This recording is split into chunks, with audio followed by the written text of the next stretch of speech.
All right, Sasha, so this is going to be your hip stability video. So we're going to basically work on two things for your hip stability: your abductors, which are kind of on the outside of your hip, your basically upper glute muscles, and then your adductors, which are kind of this inner thigh muscle. So to work your abductors, you're going to get into a side lying posture. So laying on your side, and then from here, making your top leg nice and straight, lifting up, and then kind of pulsing up and down in this end range. And yours might be a little bit higher than mine.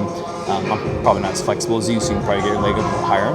But you're basically just pulsing up and down for about 30 to 45 seconds on each side, just until that muscle is really fatigued. Again, just do the same thing on the other side. So for those, you can do 2 to 3 sets. You can superset them with your adductor work, so the inner thigh stuff. And the way you're going to work that is you're going to get into this kind of like this seated posture. You're going to extend one leg, keep this leg nice and straight. You're going to be on your elbow, and then from there, pin your hand into your knee, slowly bring your leg up and in, and then come back down. So the goal for this one is you're trying to get this leg to go towards your midline. You should feel your adductor start to engage and get worked. So you just want to go until you feel like that muscle is pretty well and worked. So it might be like 10 reps, 12 reps, 15. I would say normally it's going to be like in the 12 to 15 range, but just keep going until you feel like that muscle is pretty tired. You can superset those two, so those little leg lifts on your side.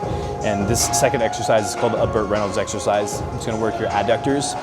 Other ways you can work your abductors are a modified side plank, modified side start plank.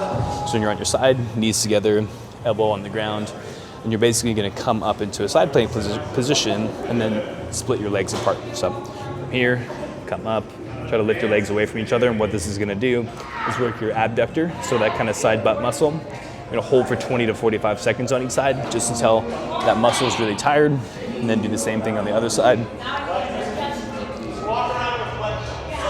Again, trying to separate those knees away from each other as much as possible, so we can get those abductors to work really hard. Another way to work your adductors, the inner thigh, is a adductor side plank or a Copenhagen plank. It's the same thing. You're going to put your top knee on here, get set up like you're going to do a side plank, and then basically from here, you go up into your side plank, and as you're in that position, you're going to actively pull this top leg into the bench. So I'm up here, I'm pulling my top leg into the bench, and keeping my shoulder, my torso, my hip on alignment. And similar to the other plank, you're basically just going to go until this muscle gets really fatigued. So in this case, probably like 15 to 30 seconds on each side. Make sure you do both sides for those. And again, similar to the side lying stuff, whatever leg you do second is generally going to be harder, because both legs are working anytime you're doing those plank variations.